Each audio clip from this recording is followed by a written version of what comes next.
하나님의 말씀 마태복음 11장 25절에서 30절 말씀 봉독하겠습니다. 그때 예수께서 대답하여 이르시되 천지의 주제이신 아버지여, 이것을 지혜롭고 슬기 있는 자들에게는 숨기시고 어린아이들에게는 나타내심을 감사하나이다. 옳소이다. 이렇게 된 것이 아버지의 뜻이니이다. 내 아버지께서 모든 것을 내게 주셨으니 아버지 외에는 아들을 아는 자가 없고 아들과 또 아들의 소원대로 계시를 받는 자 외에는 아버지를 아는 자가 없느니라. 수고하고 무거운 짐진 자들아, 다 내게로 오라. 내가 너희를 쉬게 하리라. 나는 마음이 온유하고 겸손하니 나의 멍에를 메고 내게 배우라. 그리하면 너희의 마음이 쉼을 얻으리니 이는 내 멍에는 쉽고 내 짐은 가벼움이라 하시니라. 아멘. 여러분, 교회 이렇게 예배하러 나오는 거 얼마나 사탄이 막는지 몰라요. 그러나 여러분들은 그걸 이기고 나오셨으니까 미래가 있습니다. 베들레헴에 계시는 분도 할렐루야. 베들레헴에도 예배드립니다. 또 병상에 계신 분들, 외국에 있는 분들도 오늘 수고하고 묵은 짐 내려놓고 하나님 앞에 은혜 받는 시간 되기를 주의 이름으로 축원합니다. 하나님께서 오늘 찬양을 받으신 줄로 믿습니다. 아멘. 어느 날 길을 가다가 내 자신도 모르게 무의식 중에 이런 복음성가가 나오더라고요. 내일 일은 난 몰라요. 하루하루 살아요. 그 얘기를 흥얼흥얼 부르다가 깜짝 놀랐어요. 내일 일은 모르지. 그러나 내일 일을 모르는 것도 아니지. 그런 생각이 또 들었어요. 여러분, 내일 일 모르세요? 알잖아요. 아기는 악한 벌을 받고 선인이 잘 되는 것, 꽃씨를 뿌리면 꽃밭에 살고 가시떨기를 그냥 두면 가시떨기밭에 사는 거 알잖아요. 오늘 콩을 심으면 내일에 콩을 거두고 오늘에 팥을 심으면 내일에 팥을 거두고 오늘 악한 법을 만들면 그 법에 내일 자기가 해함을 받고 다른 사람 해하려고 웅덩이를 팔면 함정을 파면 자기가 들어가는 거 알잖아요. 그래서 우리는 내일을 생각하면서 좋은 것을 심는 지혜자가 되기를 주님의 이름으로 축원합니다. 예수님이 이 땅에 오시기 전에 몇 개월 먼저 세례 요한이 이 땅에 왔습니다. 그는 예언된 엘리야의 심령으로 태어났어요.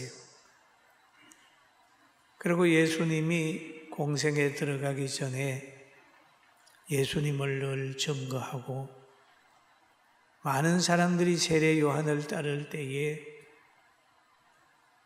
자기가를 높이지 아니하고 늘 예수님을 높이고 그렇게 했던 마지막 선지자가 있습니다. 그런데 그는 예수님을 가르쳐 말하기를 보라, 세상 죄를 지고 가는 하나님의 어린 양이로다. 예수님을 그렇게 표현했어요. 또 세례 요한은 예수님을 요단강에서 세례를 준 사람입니다. 요한이 예수님에게 세례를 베풀고 물에서 올라올 때에 성령이 비둘기같이 쫙 그에게 임했어요. 하늘에서 소리가 나기를 너는 내 사랑하는 아들이요 내 기뻐하는 자라. 그렇게 얘기해요. 예수님을 하나님이 사랑하는 아들이라고 표현한 것처럼 하나님이 예수 믿는 우리들을 향해서도 사랑하는 아들이라 사랑하는 자녀라 표현합니다. 할렐루야. 그런데 한 가지 더 칭찬을 받아야 돼요. 기뻐하는 자라라고 해야 돼요. 여러분 10아들이 있으면 다 사랑하잖아요. 그런데 그 중에 기뻐하는 자녀가 있고 사랑이 근심으로 변하여서 긴긴 밤 잠 못 이루고 사는 부모도 있습니다. 그리고 그런 것처럼 이 세례 요한 기예요. 그리고 이 세례 요한은 권력에 굴하지 않았어요. 당시에 헤롯이 잘못한 것이 있는데 그것을 지적을 했어요. 그러니 왕이 자기 허물을 얘기를 하게 되니까 세례 요한을 옥에 가두었습니다.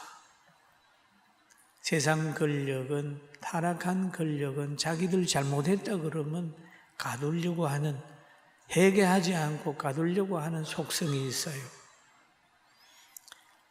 그래서 마태복음 11장 2절 3절 같이 한번 봅시다. 요한이 옥에서 그리스도께서 하신 일을 듣고 제자들을 보내어 예수께 여짜오되 오실 리가 당신이 오니까 우리가 다른 일을 기다리오니까. 그러면 세례 요한이 예수님의 말을 듣고 제자를 보내가지고 물어보는 거예요. 오실 리가 당신입니까? 구약에 예언한 메시아가 당신입니까? 아니면 다른 사람을 기다려야 됩니까? 물어봤더니 예수님이 대답하시기를 나다 그렇게 말씀하시지 않고 자기가 하는 사역을 이 얘기를 하는 겁니다. 예수께서 대답하여 이르시되 너희가 가서 듣고 보는 것을 요한에게 알리되 맹인이 보며 못 걷는 사람이 걸으며 나병 환자가 깨끗함을 받으며 못 듣는 자가 들으며 죽은 자가 살아나며 가난한 자에게 복음이 전파된다 하라. 여기에 열매로 보여주는 거예요. 네가 보고 들은 것을 요한에게 가서 얘기해라. 그런 얘기를 하죠. 그러면서 예수님은 말씀하시기를 여자가 낳은 자 중에 요한이 제일 큰 자다. 그렇게 말씀을 하셨어요. 근데 여자가 낳은 자 중에 제일 큰 자인 세례 요한의 삶을 보면 참 힘든 삶이 있었어요. 뭘로? 육신적으로 보면 그렇습니다.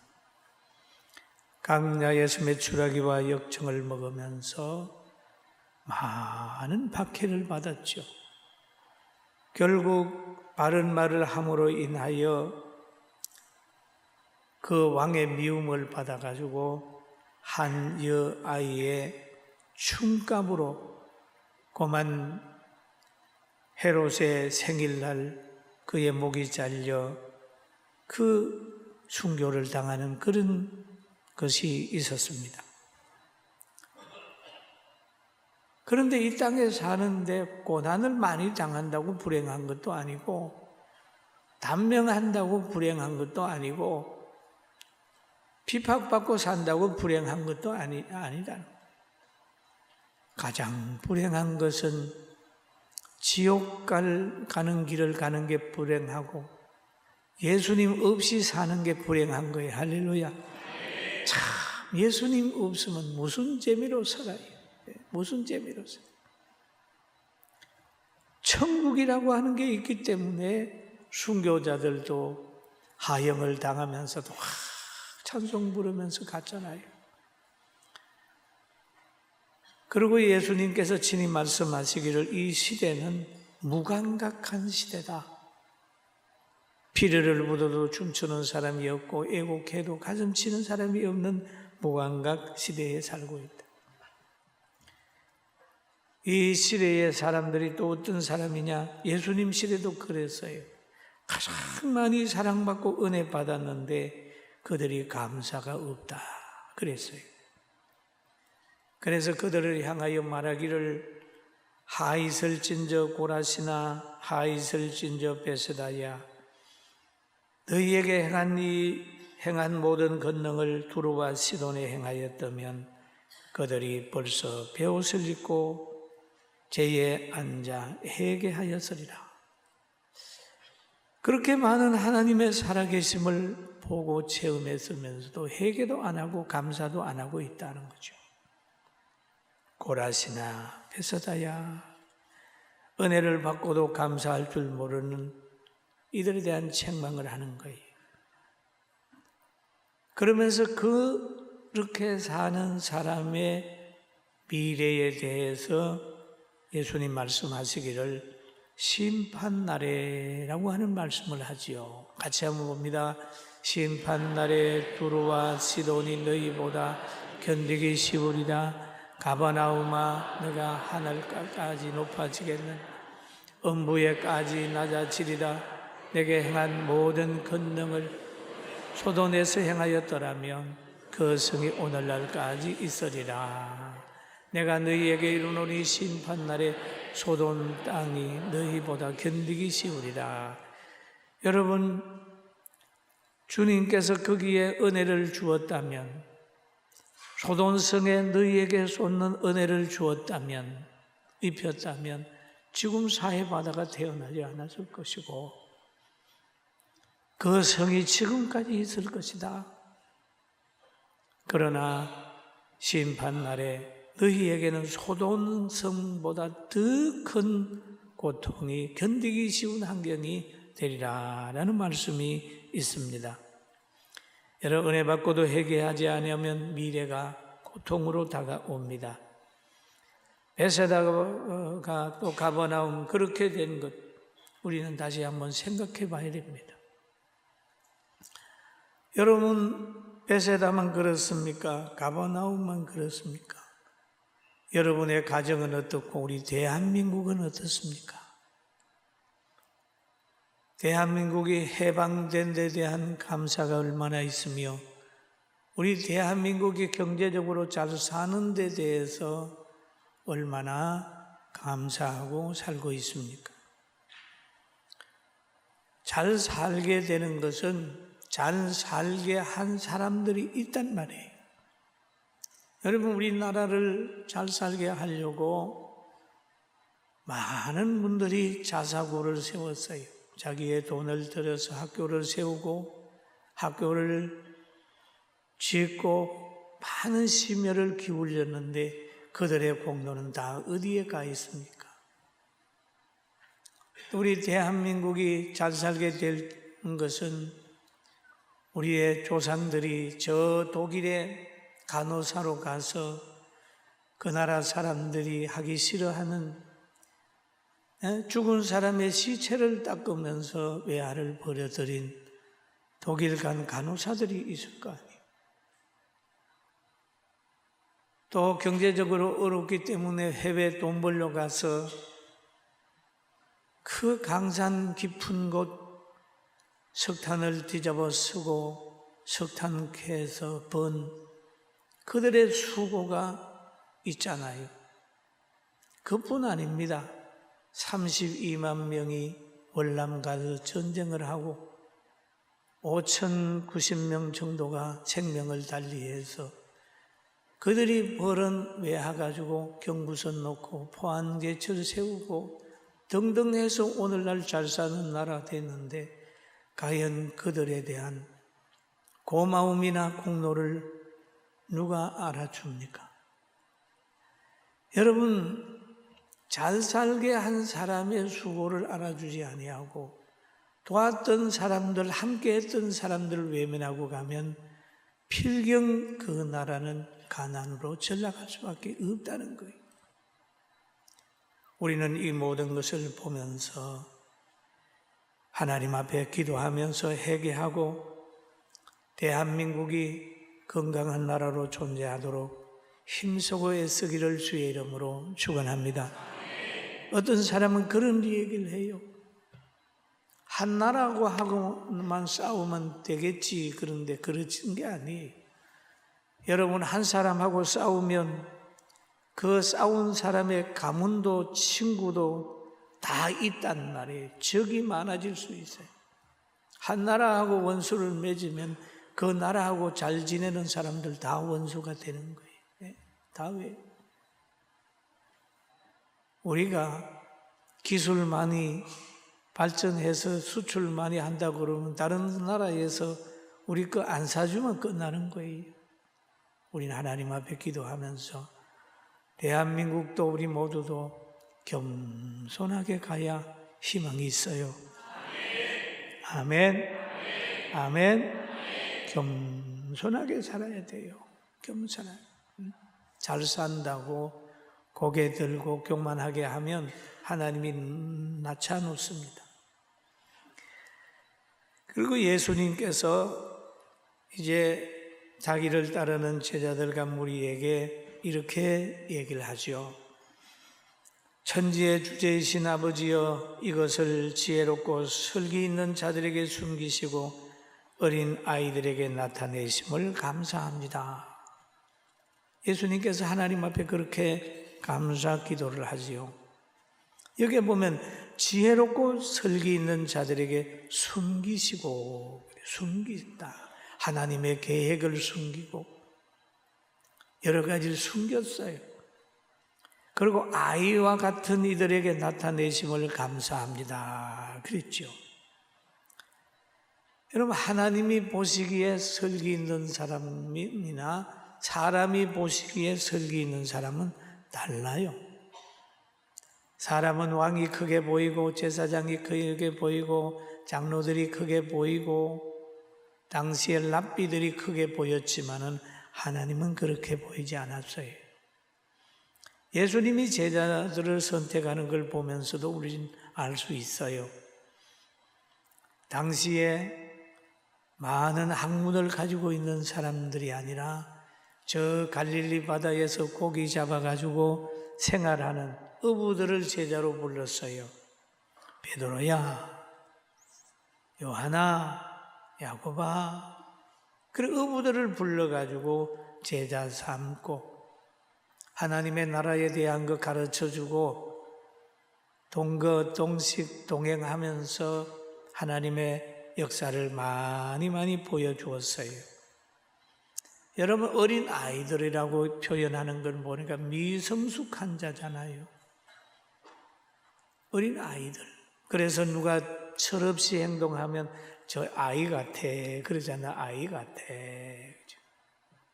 그 아이들이 가지고 있는 건 거짓말 못하고 순수합니다. 아이들이 순수해요.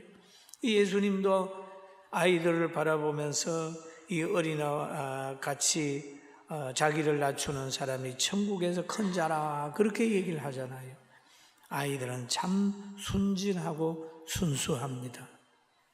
과거 제가 개척할 때에 어느 가정에 내가 전화를 했어요. 잘 교회 출석 안 하는 것 같아서 전화를 해서 얘야 엄마 바꿔라 그랬더니 뭐라 한지 아세요? 그 아들이 딸인데 그러니까 엄마한테 목사님 전화 왔습니다 그렇게 하니까 걔한테 없다 그래라 그랬어요. 그래서 전화로 목사님 엄마가요 없다 그래라 라고 했습니다. 그래서 내가 보고 참 이게 아이들이는 거예요. 거짓말 못해요. 없다 그래라. 이 아이들의 순수함을 악인은 악하게 이용을 하는 거예요. 아이들은 그만큼 순수한, 하나님은 이 순수하고 착한 사람들을 하나님이 많이 사랑하는 줄 알고 우리도 아이들처럼 순수하고 거짓말하지 않고 희망을 가지고 일어나게 되기를 주님의 이름으로 축원합니다. 제가 지난 금요일 날 우리 학생들하고 함께 밤에 한 약 10시경 돼서 2시 반까지 밤에 대화를 했습니다. 저는 청년들이나 학생들하고 1년에 한두 번씩 막 밤새워서 같이 얘기를 합니다. 100여 명 이상 모이는 학생들에게 올해는 너 걱정이 뭐냐라고, 과거에는 꿈이 뭐냐 얘기했는데 올해는 너가 가장 어려워하는 게 뭐냐, 고민이 뭐냐 물어봤는데 다 한결같이 고민이 있어요. 어떤 학생은 꿈이 없어서 고민이고, 어떤 학생은 잠이 너무 많아서 고민이라는 거예요. 어떤 학생은 열심히 공부를 하는데 성적이 안 올라서 고민이라고, 어떤 학생은 자기의 몸이 너무 왜소해서 좀 커야 되는데 자꾸 안 커서 고민이고, 어떤 학생은 또 그럽니다. 눈물을 펑펑 흘리면서 하는 말이, 목사님, 학교에 가면 친구들이 따돌려요. 너 왜 교회 나가냐고. 친구들이 따돌려서 너무 힘들어요. 눈물을 펑펑. 여러분, 교회 나가는 것이 얼마나 아름다워요. 그런데 친구들이 따돌린다는 거예요. 교회 나가지 말라고. 여러분, 하나님이 우리를 창조할 때 가장 아름다운 것은 하나님을 섬기는 마음, 그 아름다운 것인데, 이 아름다운 것이 세속적인 문화 속에 있는 아이들 속에 가면 배척의 대상이 되어버린다는 거예요. 여러분, 자녀들의 고민을 알고 학교 가면 왕따가 되기 때문에 지금 학교 가고 나서 교회 안 나오는 아이들 많잖아요. 부모님들도 예수 믿는 삶이 얼마나 행복한 삶인지를 부부간에 보여주고, 아이가 학교 가면 이런 어려움을 당하는 줄 알고 친구들까지 전도하고, 그리고 아이에게 신앙생활이 얼마나 멋있다는 걸 성경을 통하여 알려주게 되기를 주님의 이름으로 축원합니다. 할렐루야. 우리 끝까지 견뎌야 돼. 저는 그들 보고 그랬습니다. 인내해라. 같이 극복을 하자. 같이 극복하자.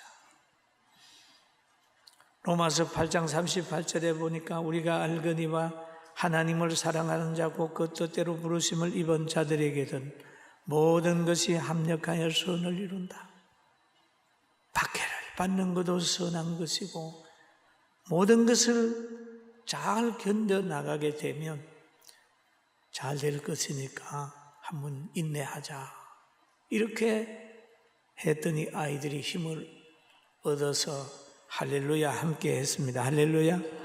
그리고 또 예수님께서 이런 말을 했어요. 내 아버지께서 모든 것을 내게 주셨으니 라는 말이에요. 주셨으니. 아버지 외에 아들을 아는 자가 없고, 아들과 또 아들의 소원대로 계시를 받는 자 외에는 아버지를 아는 자가 없느니라 그랬습니다. 그럼 예수님은 모든 것을 가졌다라는, 하나님이 모든 걸 주셨기 때문에 예수님은 모든 걸 가졌어요. 그런데 아버지와 아들을 알아야 되는데, 아버지와 아들을 알려고 하면 아들과 아버지께서 말씀하신 그 계시를 알아야 된다. 계시를 알아야 된다. 그 계시는 성경으로 기록된 성경 말씀이거든요. 성경을 알아야 하나님을 안다. 성경을 알아야 예수님을 안다. 그런 거죠. 그러면 하나님을 알고 예수님을 알게 될 때에 대자연에 돌아가는 것을 아는 거예요. 왜? 창조주를 알기 때문에 많은 것을 깨달을 수 있는 거예요. 사랑하는 성도 여러분, 성경을 통해서 하나님을 알고 예수님을 알고 자신을 알고 세상을 알고 시대를 아는 지혜가 있기를 주님의 이름으로 축원합니다.